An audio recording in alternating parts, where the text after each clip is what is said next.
Empezamos una nueva edición de Café Mercosur, este espacio en el que nos proponemos analizar la realidad de los países de la región con un foco en los aspectos jurídicos.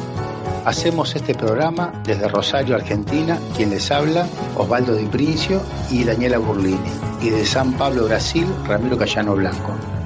Este programa se transmite por RCA, radio oficial de Resistiendo con Aguante, y también por la radio Las Voces del Muro.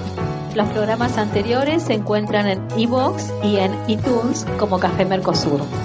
También nos pueden encontrar en www.cafemercosur.com y en las redes sociales, Facebook y Twitter, también como Café Mercosur.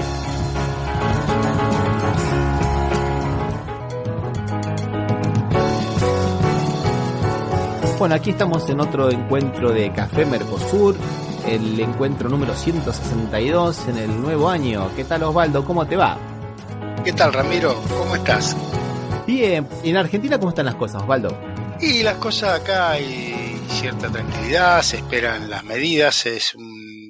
Tradicionalmente en la Argentina el mes de enero es un mes que no hay mucho movimiento, se ve que hay mucha actividad del gobierno, se están largando muchas normas, tratadas por el Congreso algunas, otras a través del DNU. Por ejemplo, se estableció ahora el sábado a la madrugada, viernes a la noche, sábado a la madrugada se publicó en el boletín oficial que se le da un aumento salarial para los privados de 4.000 pesos, 3.000 pesos en el mes de enero, y se le van a sumar más en el mes de febrero para redondear 4.000, y que va a ser aplicable a futuros aumentos, o sea, a las nuevas paritarias que empiezan a negociarse en el mes de marzo. O sea, se ve que hay muchas medidas que se están tomando. La situación no era fácil porque dejó una bombita importante con la deuda de los vencimientos de este año, pero dentro de todo la situación estaría estable y hay un cierto optimismo en alguna parte de la población. Con relación a lo que estás diciendo, Osvaldo, de este aumento,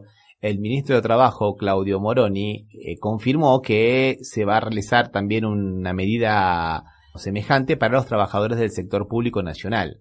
Lo que pasa es que, según él dijo, que dada la complejidad administrativa, estará lista, digamos, recién la semana próxima, pero una buena medida, ¿no? Sí, va a servir para que vaya moviéndose la economía en la Argentina. Se supone que van a inyectar aproximadamente 100.000 millones de pesos a la economía para tratar de ver si la pueden sacar de este estado moribundo en el cual lo ha dejado Macri, ¿no? Hubo también una especie de tarjeta de débito para las personas con problemas de alimentación que tengan hijos, también que vuelca gran cantidad de fondos en las localidades donde se va implementando, que usan solamente para adquisición de comida. O sea, hay una serie de medidas que se están haciendo después, como decís vos, intentando que se mueva después de lo que dejó. En el mes de enero, que como bien dijiste vos, Osvaldo, tradicionalmente siempre fue un mes muerto, ¿no? Fue el mes donde todos los políticos iban a Punta del Este o a Mar del Plata y no trabajaba nadie, ¿no? Sí, ni hablar del gobierno anterior, había debutado como la Asunción se asume a mediados de diciembre, asumió y se tomó vacaciones, ¿no? Acá en este momento están todos trabajando. Si bien mal no recuerdo, Ramiro, cuando vos estuviste acá en la Argentina, estuviste en casa de gobierno y hasta las 11 de la noche se veía que estaban trabajando, ¿no? Día de semana. Exactamente, Osvaldo. Sí, así es. Y según cuentan personas que han ido a hablar con Alberto Fernández, dice que tiene una agujera que le llegan prácticamente hasta abajo de la nariz, ¿no? O sea que está trabajando mucho el hombre. ¿Y Brasil cómo está, Ramiro? ¿Cómo está la situación? Si bien en la última parte del programa vamos a hablar del último año de Bolsonaro, pero ¿cómo está ahora la situación actual, hoy? Mira, Osvaldo, es una situación un poco rara porque por un lado hay noticias positivas de la economía, pero por otro lado las noticias negativas se empiezan a hacer sentir. Y eso es una contradicción bastante grande. Dentro de las noticias positivas que todo el mundo anuncia como siendo los grandes éxitos del gobierno de Bolsonaro, la bolsa ha aumentado, el dólar más o menos se ha estabilizado. Hay expectativas de los sectores industriales de que la economía va a mejorar, pero nuevamente estamos hablando de expectativas, Osvaldo, porque hasta noviembre cerraron 6.634 industrias acá en San Pablo, ¿no? Y hay una falta de inversión en general, tanto del sector público como del sector privado, que es muy marcada. ¿Y eso significa qué? Significa que no hay un proyecto de crecimiento a corto y mediano plazo. Estas buenas medidas en realidad son reflejos inmediatos de algunas empresas grandes que empiezan a tener un poco de lucro porque pagan menos para el sistema previsional y porque pagan menos de acuerdo a la reforma laboral. Sí. Pero también venden menos. O sea, que están, digamos, direccionadas al mercado interno, están en la quiebra. También varía la lectura de quien lo analiza, ¿no? El que está más relacionado con el comercio exterior o con el mercado interno le puede tener lecturas distintas. Sí, exactamente, Osvaldo, exactamente. Digamos que hay un gran problema con las pequeñas y medianas empresas y algunas empresas mayores consiguen, digamos, pasarla bien. Pero hay un problema económico bastante grande y bastante agudo y eso es muy marcado.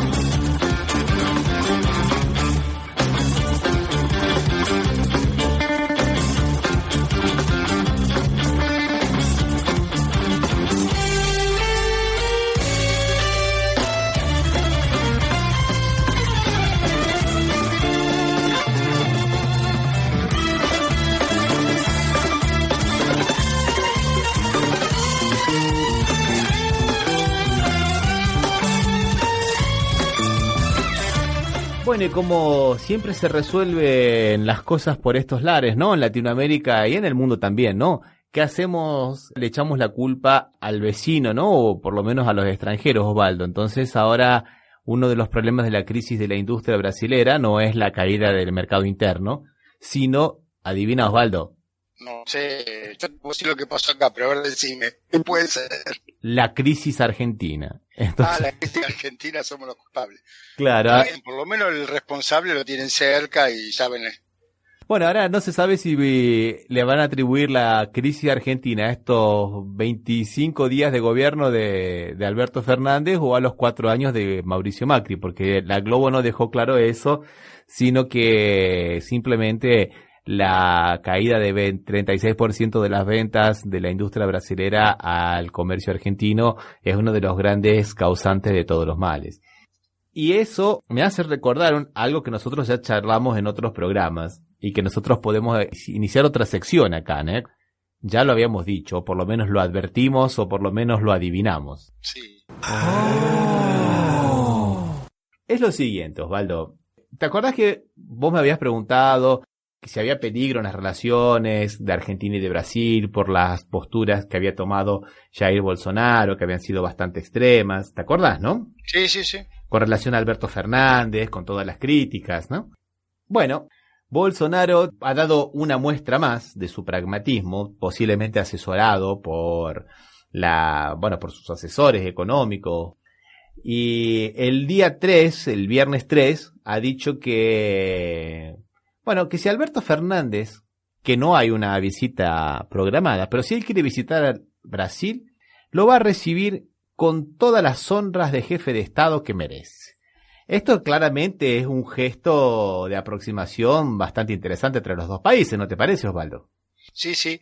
También creo que debe estar motivado porque por primera vez desde hace, no me acuerdo el año, si es 2004 o 2005, Argentina tiene superávit comercial con Brasil este año. Ajá, puede ser. Sí. Que también puede ser que motive que se mejoren las exportaciones de Brasil a Argentina, una idea que tengo, porque indudablemente las exportaciones de Brasil a Argentina, con el último año que fue muy complicado para Argentina, bajaron ostensiblemente. Sí, puede ser que sea así. Bueno, no podemos dejar de festejar esta noticia como una noticia buena, ¿no? Porque sinceramente Argentina y Brasil son las columnas vertebrales del Mercosur y como ha dicho Alberto Fernández en otras oportunidades, ¿no? Son un poco también el eje de la unidad latinoamericana. Son dos países muy importantes, a pesar de que hay muchos otros países muy importantes, claro, ¿no? Por su peso específico, ¿no? Sí. Acá en la Argentina, al igual que en Brasil, la bolsa estuvo subiendo estos últimos días desde que asumió la nueva administración y bajando el riesgo del país. Hasta el viernes, que por un hecho ajeno, creo que también debe haber complicado a Brasil en estos valores, con el último acto del presidente Trump, que mató un general iraní, produjo un descalabro en todas las economías mundiales, ¿no? Que supongo también le habrá afectado a Brasil. Esperemos ahora a ver qué pasa en los próximos días. Sí, es verdad, ese fue un hecho también que nos alcanza y sí, acá también ha dado sus coletazos por aquí también. Sí, es verdad. Qasem Soleimani, el general iraní, que bueno, que además era un héroe de guerra y una de las personas que más ha combatido el Estado Islámico, ¿no? Sí, que era uno de los que era aparentemente la inteligencia griega en todo Medio Oriente y que había logrado, como vos bien dijiste, terminar con ISIS, ¿no? Si no era por Rusia, Irán, ISIS hubiese sido un peligro para todo Occidente. Y sin embargo, Irán y Rusia lo terminaron, ¿no? Sí, es verdad. Pero después podríamos hablar específicamente de ese tema, que es muy interesante, Osvaldo, y que nos afecta de cerca, que es todo un tema, ¿no? Porque... Sí, que habría que ver cómo nos afecta. Todavía es solamente por esto que pasó con la bolsa y el riesgo país y todo lo demás, ¿no? Pero hay que esperar un poco cómo evolucione y si realmente nos afecta. O sea, acá, por ejemplo, todavía el gobierno argentino no hizo ninguna declaración. No sé si Bolsonaro ha hecho alguna declaración. Sí, hizo dos declaraciones, una diciendo de que Irán no puede reaccionar porque sería un suicidio y la otra apoyando a Trump porque dice que no está mal lo que hizo. O sea, Trump, Bolsonaro hizo lo que todo el mundo le pidió que no hiciera, que hablara. Y no puede dejar de hacerlo. Sí, es verdad. Bueno, vamos a pasar entonces a una noticia de terror, Osvaldo. Vamos.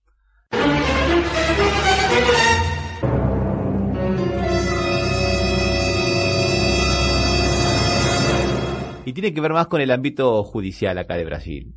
Y tiene que ver con otro tema que nosotros habíamos tratado, que es estos famosos penduricalios, ¿no? Que se ponen a los sueldos de los jueces, ¿no? Penduricalios en el sentido de colgantes que se le van añadiendo, ¿no? Como si fueran... Me hace acordar, ¿sabes qué, Osvaldo? ¿Te acordás los parabrisas de los colectivos antiguamente que le colgaban un montón de cositas? El escarpín del bebé, los dados... Sí, el dado, el pompón, todo que iban... Tal cual. Y eso y en Brasil está pasando con los jueces. Están poniendo dados, escarpines. Sí, solo que cuestan un poquito de dinero a los erarios públicos y crea una desigualdad muy grande. Nosotros habíamos hablado de eso cuando nos referíamos al auxilio vivienda, que se le llama, ¿no? Una especie de ayuda para alquilar que le dan a los jueces, que llega a los 4.800 reales, más o menos unos 60.000 pesos, ¿no? Que no es poco. Y aún para personas que tienen casas, como por ejemplo el matrimonio Bretas, que son dos jueces en Río de Janeiro de la Operación Lavallato y que tienen varias propiedades, entre ellos una estancia que cuesta más de 7 millones de reales, o sea, aproximadamente $1,5 millones, ¿no? Entre otros inmuebles, ¿no? Y ahora se ha puesto el foco en un estudio de lo que reciben como auxilio de alimentación, como ayuda de alimentación. ¿Cómo sería en Argentina eso, Osvaldo? Me parece que no es que es refrigeración. Sí, es para eso, Osvaldo, es para eso. Y lo que pasa es que eso es bastante. Como mínimo son 1.000 reales, o sea, que más o menos unos 16.000 pesos, que es el equivalente a un sueldo de un maestro. Y en algunos otros estados, como en Pernambuco, llega a 4.700 reales, ¿no, Osvaldo? O sea, un absurdo. Y a eso se le van sumando otras cositas más que le van colgando. El auxilio para el traje, por ejemplo, una ayuda para que se compren los trajes, una ayuda para que se compren los libros, y así van creando ayudas y van creando una casta judicial bastante difícil, ¿no? Llena de prerrogativas que los normales, los que andamos a pie, no tenemos, ¿no, Osvaldo? Ramiro, me quedé con una duda después de escucharte atentamente. ¿Dijiste que un maestro gana 1.000 reales? Sí, el sueldo básico de un maestro en general son 1.000 reales, o sea, apenas 16.000 pesos. Sí, es muy bajo, es pero muy bajo. Para el costo de vida de Brasil, indudablemente es muy bajo, ¿no? Sí, es bajísimo. Es uno de los grandes problemas que tiene la educación en Brasil, ¿no? Bueno, y para terminar esto de los beneficios enormes que reciben estos jueces en concepto de refrigerio, digamos que ellos reciben solo por alimentación lo que reciben 24 millones casi de brasileros en la jubilación. O sea, el 67% de los jubilados recibe apenas lo que recibe un juez por alimentación. Qué grande esa diferencia, ¿no, Osvaldo? ¿Cómo es el cálculo, Ramiro? El 67% de todos los jubilados en Brasil recibe un salario mínimo. Un salario mínimo, que es lo que equivale a lo que le pagan por refrigerio a los jueces mínimamente, ¿eh? Mínimamente, porque hay otros que pagan mucho más, 4 veces más.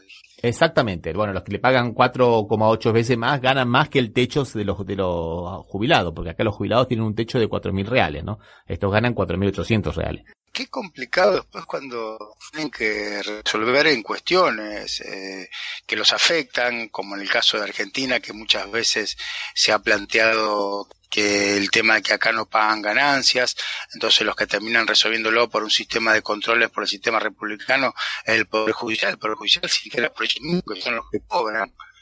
Sí. ¿Cómo hacen para fallar en casos similares? O sea, les tendrá que sorprenderse. No le plantea que el salario mínimo del móvil es muy bajo, no sé cómo se llama, el salario mínimo es muy bajo. Ellos tendrán que decir, no, y la verdad es que sí, porque nosotros necesitamos 4 de esos para refrigerio. Sí, es verdad, Osvaldo. Y eso nos lleva a otra pregunta, que es de cómo se van, digamos, atornillándose a la silla de jueces y cómo no quieren que cambien las cosas. Y vamos a pasar después de una canción a ver un tema interesante, Osvaldo, que es un nuevo proyecto que hay acá, una nueva ley, mejor dicho, no es ningún proyecto, una ley sancionada por Bolsonaro, que es el juez de garantías, un tema del cual nosotros también habíamos hablado. Escuchamos una canción y seguimos, Osvaldo. Vamos. Escuchemos entonces a Elsa Suárez y un tema que se llama Comportamiento Geral, que habla un poco de la clase media que se conforma con pan y circo, ¿no? Dale, vamos.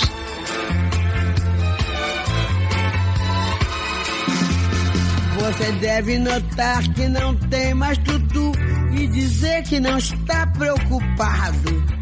Você deve lutar pela xepa da feira e dizer que está recompensado. Você deve estampar sempre um ar de alegria e dizer tudo tem melhorado. Você deve rezar pelo bem do patrão e esquecer que está desempregado. Você merece, tudo vai bem, tudo legal. Cerveja, samba e amanhã seu Zé, se acabarem o teu carnaval. Você merece, tudo vai bem, tudo legal. Cerveja, samba e amanhã seu Zé, se acabarem o teu carnaval.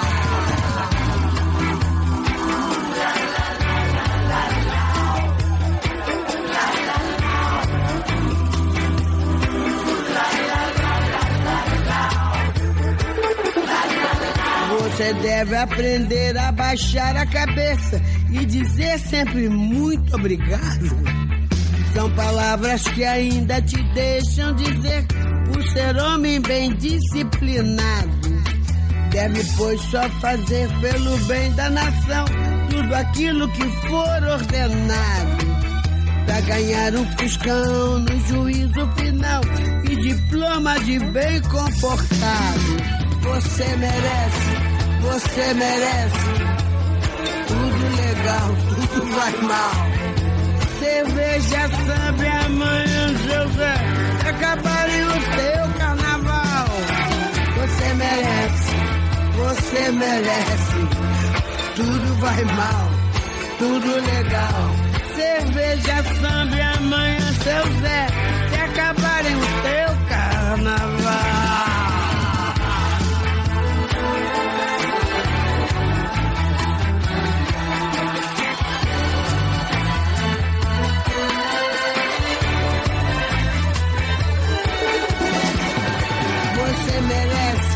Você merece, tudo vai bem, tudo legal.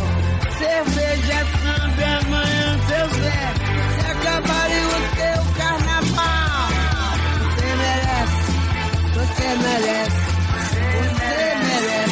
Você merece, tudo vai mal, tudo vai bem. Você merece,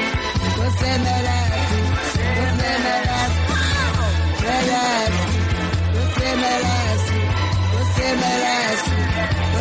Tudo vai bem, tudo vai muito mal.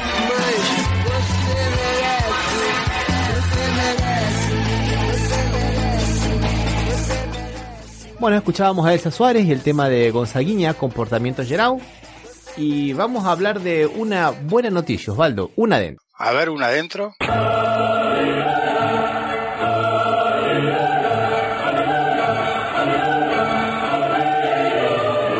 Y tiene que ver con la disputa entre Jair Bolsonaro y Sergio Moro. De esa disputa ha salido una cosa positiva, Osvaldo. Resulta que Sergio Moro, ministro de Justicia y de Seguridad, tenía como una de las principales acciones de gobierno un paquete de medidas supuestamente para combatir el crimen.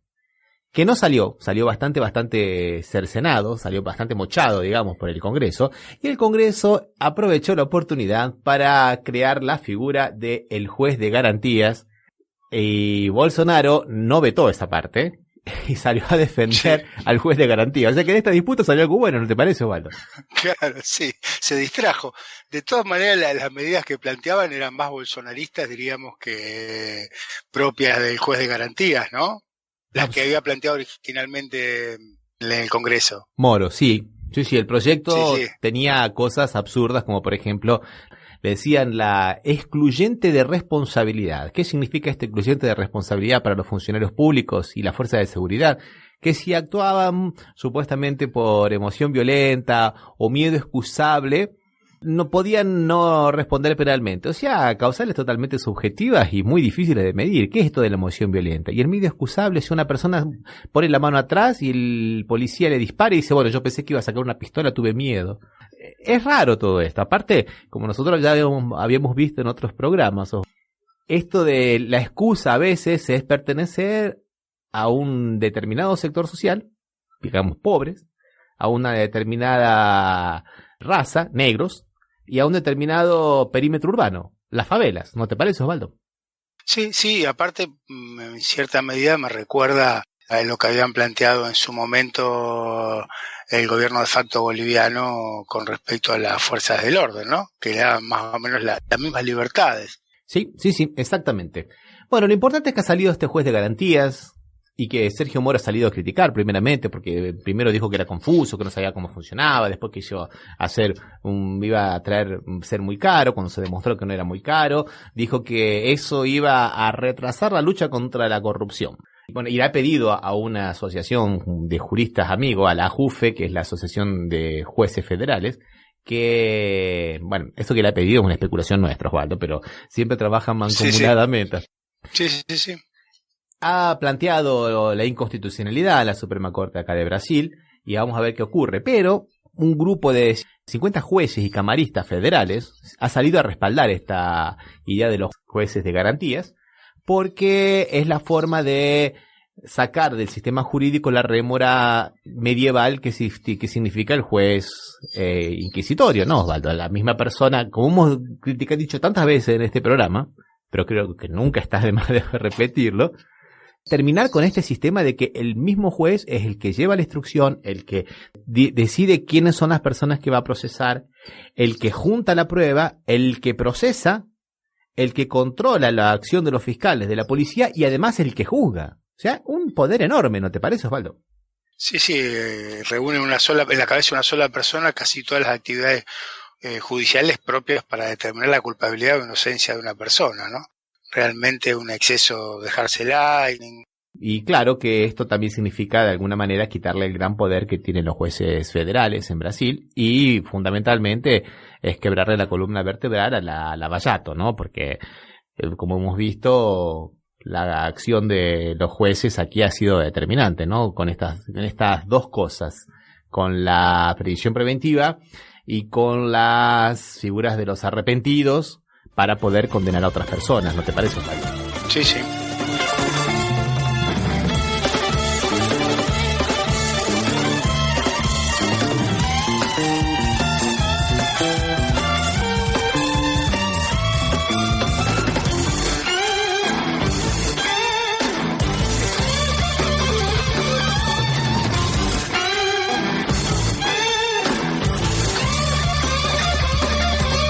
Estábamos hablando de arrepentidos, podemos pasar a otro tema, Osvaldo. Vamos a hablar de Argentina, otra noticia positiva, una adentro.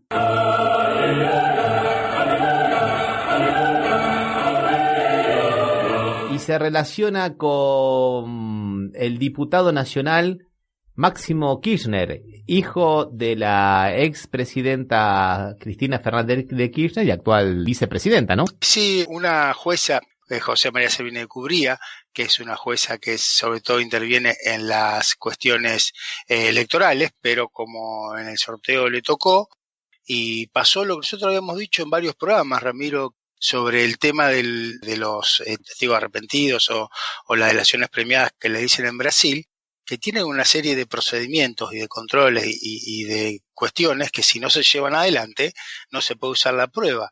Y la jueza Servini de Cubría, justamente en el caso de Máximo Kirchner, como otros más que estaban también imputados en la misma causa, los sobresee porque no estaban grabadas las declaraciones de los testigos, ya sea por medios electrónicos, por la voz o por voz e imagen.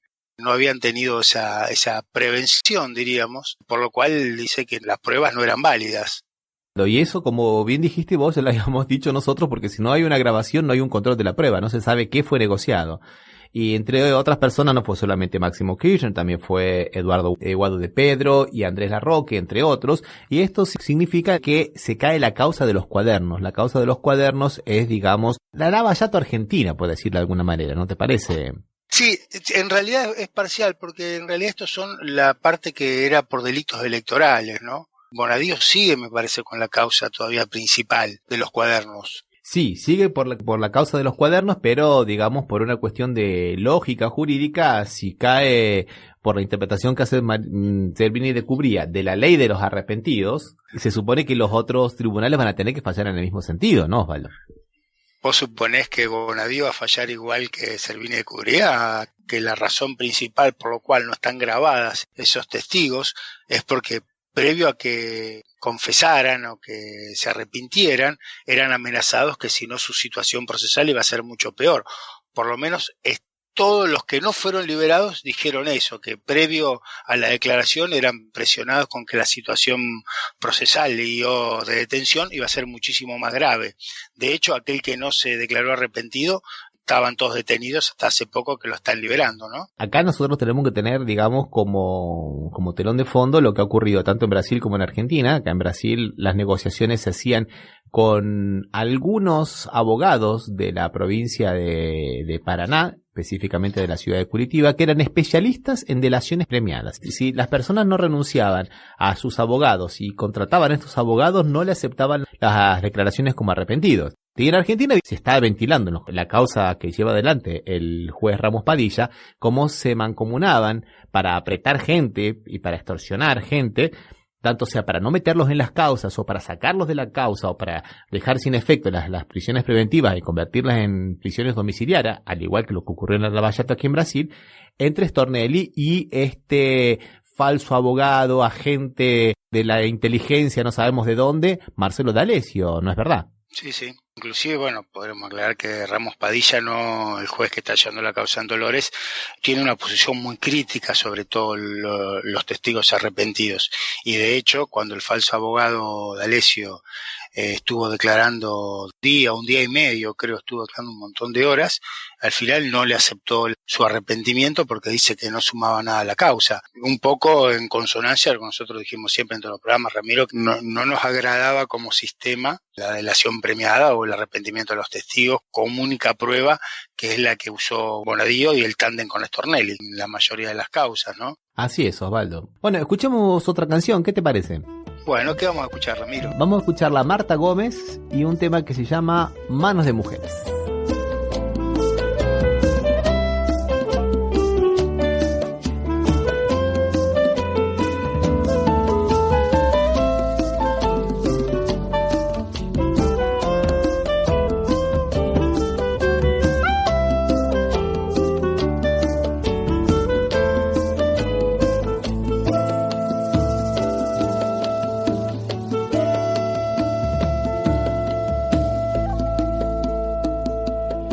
Mano fuerte va barriendo, pone leña en el fogón.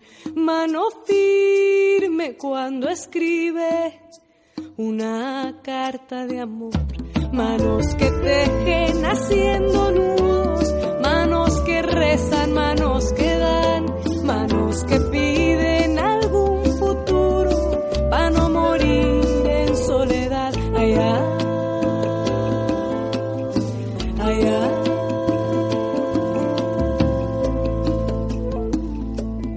Mano vieja que trabaja, baila dando algún telar. Mano esclava va aprendiendo a bailar su libertad. Manos que amasan curtiendo el hambre con lo que la tierra les da. Manos que abrazan a la esperanza de algún hijo que se va allá.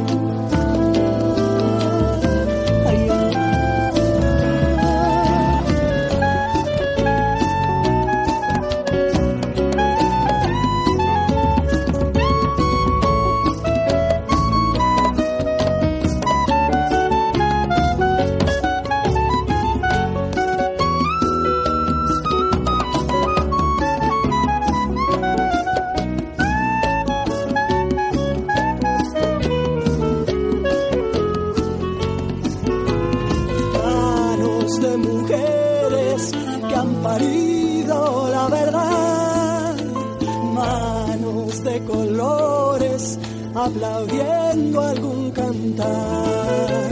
Manos de mujeres que han parido la verdad.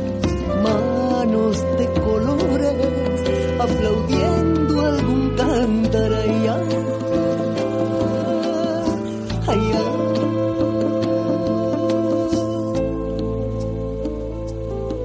Mano fuerte va barriendo, pone leña en el fogón. Mano firme cuando escribe una carta de amor. Manos que tiemblan, manos que sudan, manos de tierra, maíz y sal.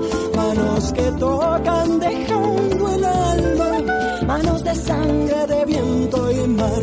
Manos que tiemblan, manos que sudan, manos de tierra, maíz y sal. Manos que tocan dejando el alma, manos de sangre, de viento y mar. Manos que tiemblan, manos que sudan, manos de tierra, maíz y sal. Manos que tocan dejando el alma, manos de sangre, de viento y mar. Manos que tiemblan, manos que sudan, manos de tierra, raíz y sal.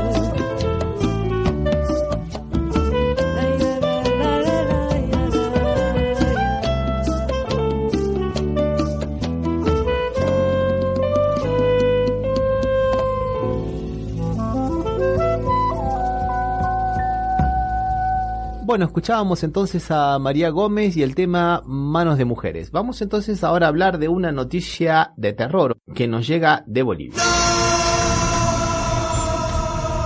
Resulta que la embajadora mexicana en Bolivia, María Teresa Mercado, debió salir del país, como también funcionarios españoles, porque la presidenta de facto, Yanine Áñez, los declaró a todos, ¿no?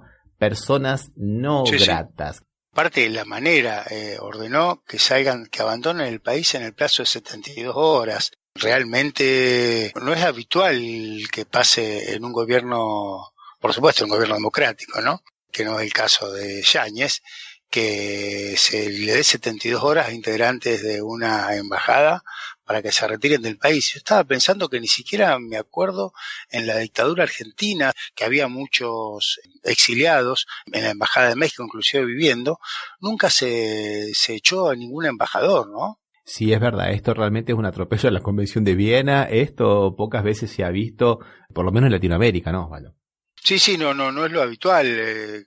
De todas maneras podemos aclarar que de España tampoco eran tercera o cuarta línea los que hizo echar. También estábamos hablando de el cónsul. Y esto fue a través de supuestamente personas encapuchadas que podrían ser españoles, y que estaban presumiblemente armados. Todo esto según lo dijo la Áñez, ¿no? La autoproclamada presidenta Áñez, y que estarían sacando a los que estaban refugiados. En realidad, si están refugiados en la embajada, lo que corresponde es darle un salvoconducto, eso es lo que se estila, pero parece que el mal ejemplo de Gran Bretaña con Assange parece que está haciendo escuela.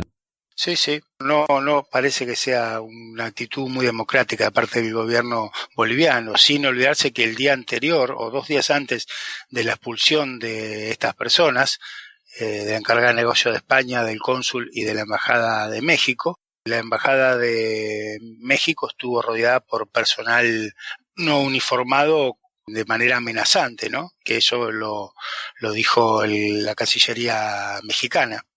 Sí, la Unión Europea al respecto ya ha manifestado su total repudio a esta actitud que ha tenido la ministra de Relaciones Exteriores de Bolivia, ¿no? Karen Longaric. Y bueno, vamos a ver cómo se resuelve este impasse diplomático.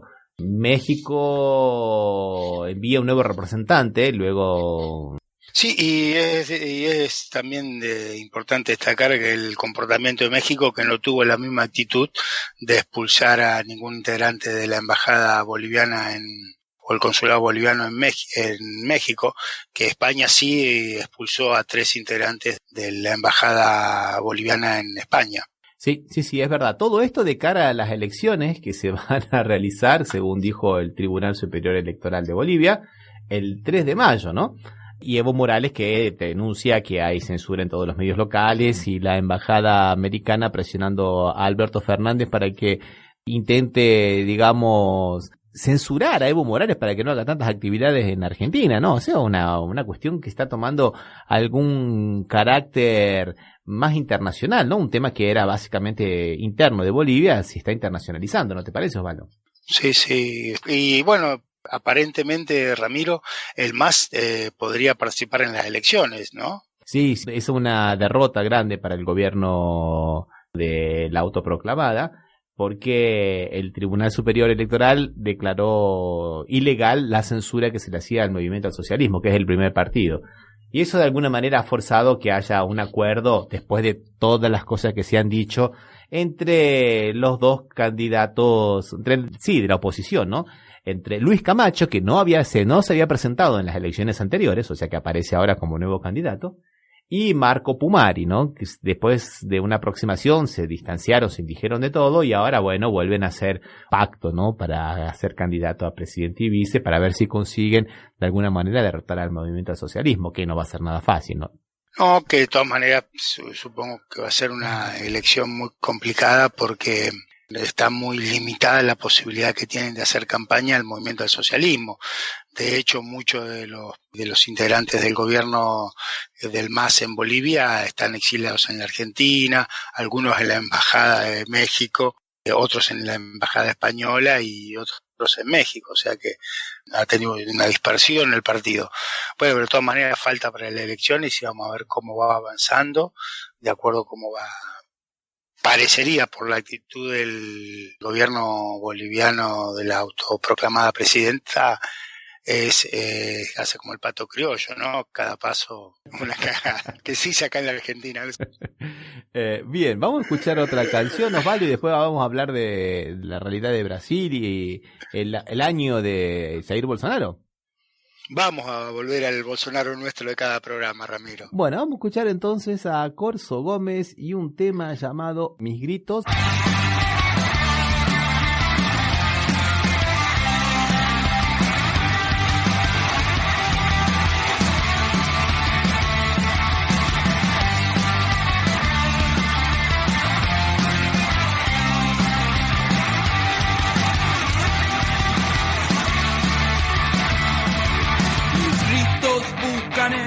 Y solo encuentran una sociedad pasiva y adormecida, con unos medios cómplices de unos pocos oligarcas que manejan el sistema, que te deja fuera, que te excluye, que te oprime, que te explota, te reprime, firme en pie, siempre resistirá.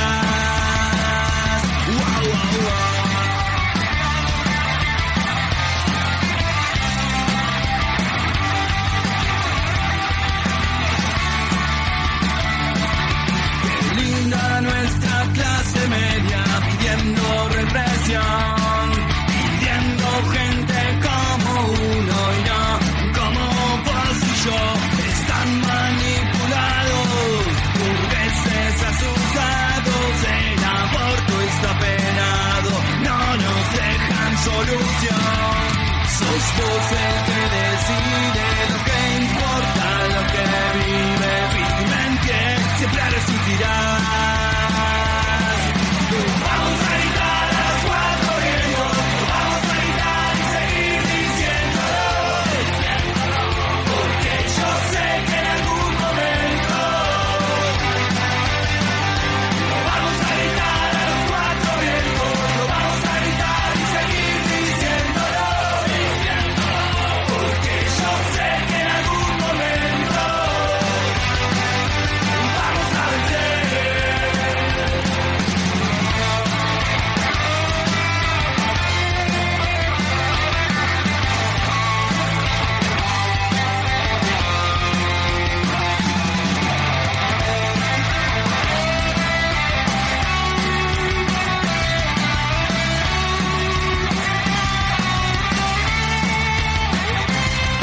Aguanta cuando el miedo apriete y la ansiedad te venga a ver.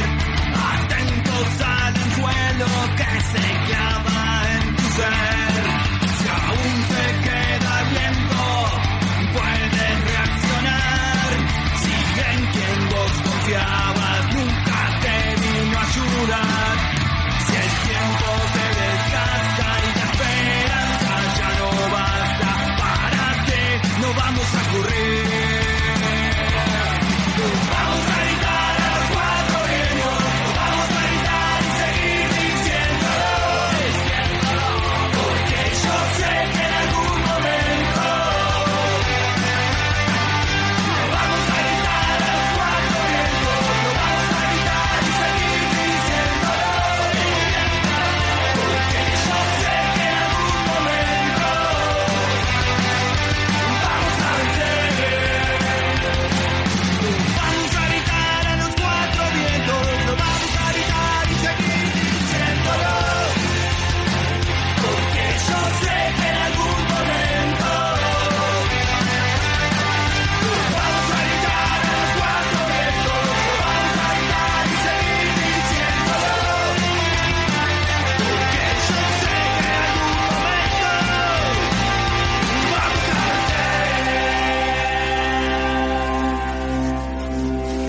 Bueno, después de escuchar a Corso Gómez y el tema Mis Gritos, vamos a hablar del tema principal de este programa, ¿no, Osvaldo? Un año de Jair Bolsonaro. Todo un acontecimiento, ¿no te parece? Sí, sí, que haya llegado un año, pues sí que haya llegado un año, un acontecimiento, lo que pasó en el año. Un poco de todas las cosas, ¿no? En realidad, si nosotros vamos a pensar en este año de gobierno de Jair Bolsonaro, lo primero que te tendría que decir es que hubo muchos retrocesos en materia social, básicamente, en materia de derechos humanos, pero también hubo muchos ruidos y menos nueces, ¿no? Que no las hubo, pero hubo bastante menos nueces, como habíamos dicho, por ejemplo, cuando analizamos anteriormente, ¿te acordás, Osvaldo? La relación que ha tenido con Alberto Fernández y su apoyo, Sí. y que después tuvo que volver atrás, recular en chancletas. Bueno, entonces muchas veces ha tenido que hacer eso Jair Bolsonaro, hace una cosa y después vuelve hacia atrás. También le pasó con el presidente de Francia, ¿no? Pero con el presidente de Francia me parece que sigue insistiendo. Lo primero que quería decir es que me parece que acertamos el programa anterior cuando dijimos que no encontrábamos ningún hecho fuerte así en este primer año de gobierno de Bolsonaro como para hacer un impeachment. Cuando había armado del impeachment que le querían hacer a Bolsonaro. Inclusive en este momento hay en el Congreso un estudio sobre si lo pueden declarar incapaz o insano mental para sacarlo del gobierno. En realidad tenemos que tener en claro que así como no hubo ningún elemento para hacer el impeachment de Dilma Rousseff, y que la teoría que ellos argumentaban era que si bien no había un hecho, lo hacían por una teoría que ellos llamaban el conjunto de la obra. O sea, varios hechos pequeñitos parecería que conforman un hecho grande. Y ahora algunos sectores progresistas pretenden hacer lo mismo con Jair Bolsonaro. Si no valía para Dilma Rousseff, porque no valía para Dilma Rousseff, menos vale para Jair Bolsonaro, ¿no te parece, Osvaldo? Sí, creo que es una cuestión ética, ¿no? De la misma vara para todos los comportamientos. Aunque Bolsonaro nos guste o no nos guste, aunque realmente él haya sido, por ejemplo, un recordista en ataques a la prensa, ¿no? Tiene 166 ataques a la prensa, y no son ataques así, digamos, sutiles, son bastante pesados, ¿no? Pero eso, ataque a la prensa, ¿justifica un juicio político? No. Pero él anda moviéndose, como bien dijiste vos, de una forma bastante truculenta. Reivindica la dictadura militar, lo cual podría ser considerado posiblemente como una apología del delito. Tuvo el cuidado de solamente decirlo de la de Brasil, de la de Paraguay y la de Chile. Pero bueno, el Jair Bolsonaro de siempre, era antes de ser presidente, lo eligieron a pesar de todo eso y de alguna manera no creo que ahora eso se convierta, digamos, en una causal para poder hacer un impeachment. Pero bueno, no es nada elogiable, eso no significa que esté bien, por favor, ¿no?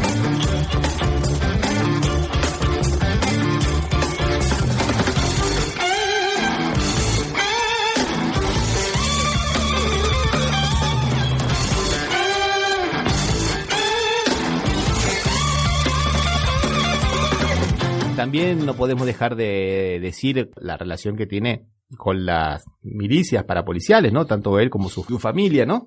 Y que están encontrando en Río de Janeiro, a través de las investigaciones que están realizando los jueces, cada vez más evidencias, ¿no? Más pruebas de esta asociación y de la posible participación en el asesinato de la concejal Marielle Franco, ¿no? Por otro lado, Jair Bolsonaro tiene otro número interesante. Es recordista en vetos al que le ha hecho a leyes que han sido dejados sin efectos por el Congreso. Es el presidente que más ha tenido contravetos, digamos, ¿no, Osvaldo? Sí.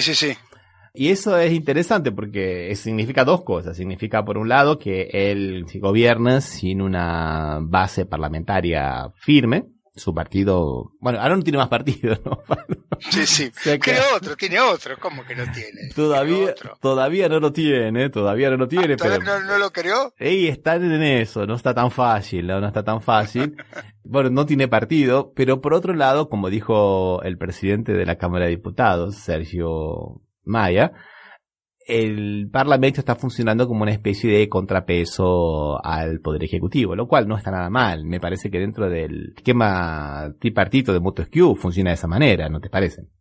Ramiro, allá el contraveto que le dicen acá es necesita una mayoría especial para poder salir. Sí, necesita una mayoría especial, sí. Porque es una medida. Y logra lo mismo poder, qué bárbaro, qué debilidad parecería en un gobierno en la Argentina que tenga tantos contravetos porque logra la mayoría, ¿no? Sí, fueron 17, Osvaldo, no son pocos, fueron 17 vetos que se los han dejado sin efecto, que se los han contravetado, digamos, o sea, es bastante, ¿no? Sí. Por otro lado, otra de las cosas interesantes que tiene que ver con lo que hablábamos en la primera parte del programa, Osvaldo, también en el 2020 tendrá el menor índice de inversiones en 16 años. Esto es muy grave porque las inversiones del Estado en las economías subdesarrolladas son muy importantes para impulsionar la economía en general. En materia de inversiones va a haber solamente el 0,3%, o sea, prácticamente nada, ¿no te parece? Sí, muy bajo para la importancia que tiene Brasil, ¿no? Sí. Bueno, es complicado, Osvaldo, es complicado porque, como dijimos en la primera parte del programa, como Brasil está pasando por problemas económicos a mediano y largo plazo, si no hay inversiones, va a ser muy difícil que se pueda desarrollar la industria, ¿no? Sí, más en Brasil, que es un país que siempre la industria estuvo muy apoyada por los gobiernos. De hecho, las dictaduras militares que tuvo Brasil fueron de lo que acá llamaríamos desarrollistas, ¿no? Que siempre promovieron el desarrollo de la industria a través del impulso del Estado. De hecho, estaba pensando, Ramiro, un dato que había leído, vos me decís si estaba equivocado, que Embraer, que es la empresa tecnológica más importante de Brasil, que es la tercera industria aeronáutica del mundo, ha sido vendida el 80% a Boeing. Sí, con todos los problemas que tiene Boeing, ¿no?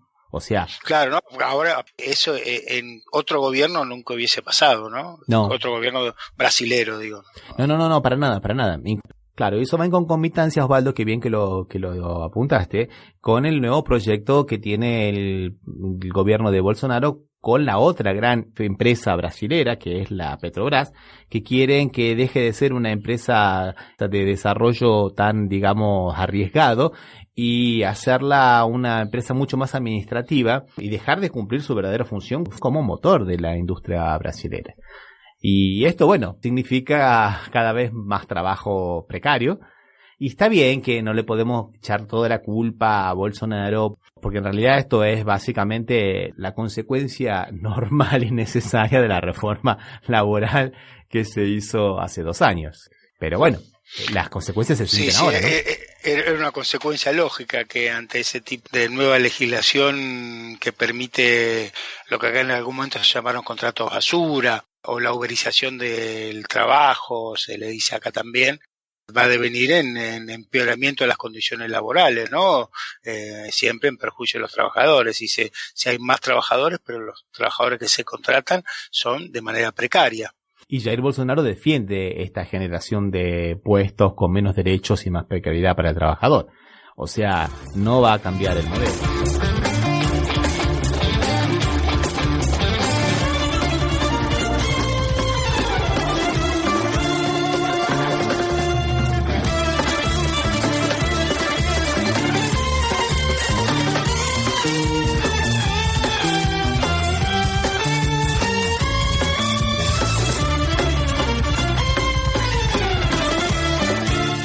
Bueno, como para ir terminando este pequeño balancete, digamos, ¿no?, del gobierno de Bolsonaro el primer año, recordemos que él llegó a la presidencia, ¿no?, con el combate a la corrupción, y por eso una de las figuras fue el juez Sergio Moro, que acá era considerado, digamos, el paladín de la lucha contra la corrupción. Y después de un año, de acuerdo a una encuesta del Instituto de Investigaciones Paraná, la mayoría de la población brasilera, el 58%, considera que desde Jair Bolsonaro las cosas están igual o peor en materia de corrupción. O sea que no solo que no ha cambiado, sino que para muchos ha empeorado la corrupción. O sea que esa cosa que era básica no se cumple, ¿no, Osvaldo? Y nuevamente tenemos que decirlo, ¿no? La corrupción ha sido una máscara a través de la cual se han ocultado un montón de candidatos oportunistas que lo que menos tenían presente era el combate a la corrupción. Sí, y me parece que no es solo Brasil que tiene ese problema, ¿no? Acá también en la Argentina pasó gobiernos que se presentaban como los adalides de anticorrupción y terminaron con grandes y altos niveles de corrupción. Sí, es verdad, Osvaldo. Yo estaba pensando en varios países latinoamericanos, menos mal que lo apuntaste. Pensaba también en Chile, con Piñera, pensaba también, en Áñez ahora, ¿no? En Áñez, sí. Sí, en Perú, en Ecuador. Es esos gobiernos que entran diciendo nosotros somos los adalid contra la corrupción y terminan siendo tanto más corruptos de lo que ellos acusan, ¿no? Sí, sí. Bueno, y después hay otras cosas que no son menores, pero que posiblemente no tengan tanta repercusión, como por ejemplo el ataque a la cultura sistemático y permanente que hace Jair Bolsonaro, de alguna forma a veces bastante truculenta, de otras formas de bastante histriónica, ¿no? Porque a veces da gracia lo que hace, a pesar de que no nos causa nada de gracia. Pero bueno, los ataques a la autonomía universitaria, la forma como se está intentando atacar en realidad a la educación pública en general, pero en específico a la educación universitaria. Y bueno, aquí hay que ver un poquito también algunas cosas, ¿no? La hermana del ministro de Economía, de Paulo Guedes, es nada más ni nada menos que la presidenta de la Asociación de las Universidades Privadas de Brasil. O sea, se entiende un poco también que el ataque a las universidades públicas es una medida de política en beneficio propio, ¿no? Por lo menos en beneficio de la hermana del ministro de Economía, ¿no? Sí.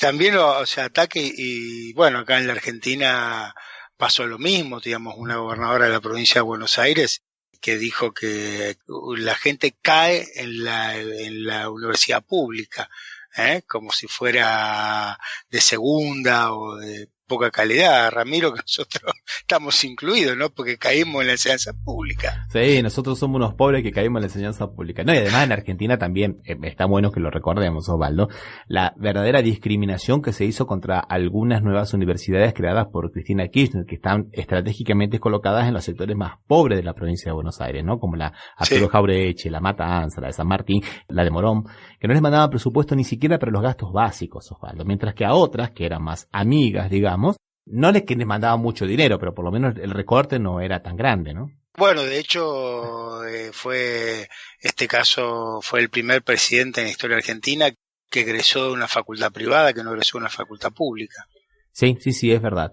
Y después también no podemos dejar de, en materia de derechos humanos, de apuntar los retrocesos que hubo y principalmente el sistemático ataque que hay contra las comunidades de pueblos originarios, principalmente de la Amazonia, que significa de alguna manera darle carta blanca a los sectores terratenientes y usurpadores de tierra para que no solamente hagan las famosas quemadas y las talas en la Amazonia, sino que también asesinen a los indios, como se ha demostrado, y que los extractores de oro y de piedras preciosas también hagan lo mismo, y no hay una verdadera protección, porque ha sido sistemático, ya viene desde la época de Temer, no es exclusividad de Bolsonaro, pero desde la época de Temer hay un vaciamiento institucional de lo que es la FUNAI, que es la Fundación Nacional del Indio, y esto significa un retroceso muy pero muy grande que está siendo denunciado en todas las cortes internacionales y que es realmente inadmisible, Osvaldo, en cualquier gobierno democrático. Ramiro, te escucho y siempre de lo que recibió Bolsonaro, las cosas buenas algunas las abandonó y las cosas malas las empeoró. Sí, y a tal punto que la semana pasada el ex presidente, también golpista, vamos a decirlo con todas las letras, Michel Temer, salió a decir que a Bolsonaro le iba bien porque seguía sus políticas. O sea, tanta la mimetización que hay entre los dos, porque Bolsonaro, digamos que es una radicalización truculenta del proceso que se inició con el impeachment de Dilma Rousseff en el 2016. Podemos criticar a Dilma Rousseff si hizo algún gobierno bien o si no lo hizo, pero lo que no podemos dejar de notar es que hubo un cambio radical, un giro copernicano en lo que eran las políticas públicas hasta ese momento y lo que vino después.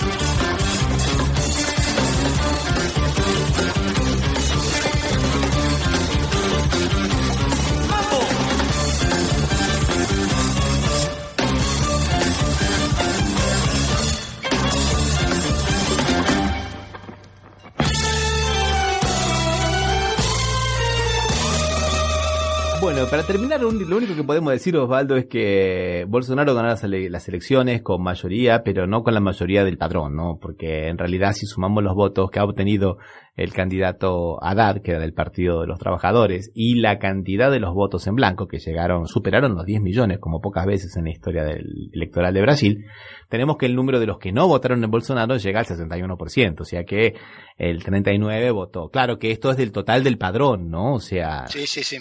Pero de todas maneras, yo creo que el PT, porque me parece, no sé, vos me dirás si estoy equivocado o no, Ramiro, me parece que esos votos que no fueron al Partido de los Trabajadores fueron en blanco mayormente. Me parece que eran votos del PT o no, o eran votos de otras fuerzas minoritarias.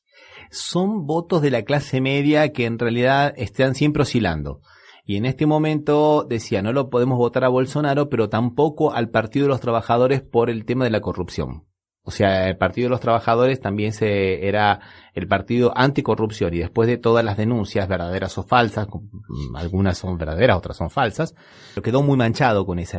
Entonces hay gente que, digamos, ni uno ni lo otro, y acabó favoreciendo, digamos, a Bolsonaro, ¿no? Entonces es un poco lo que ha ocurrido. Pero está bien tu pregunta, Osvaldo, está bien tu pregunta. No eran que eran votos del Partido de los Trabajadores, pero eran votos que en otras elecciones sí habían votado al Partido de los Trabajadores. Y a venir al trabajo, porque creo también tendría que hacer hacia adentro a tener una mirada para saber por qué esos votos, sin dejar de contemplar que una realidad que ya hablamos varias veces, que la principal figura y el seguro ganador de las elecciones estaba preso, ¿no?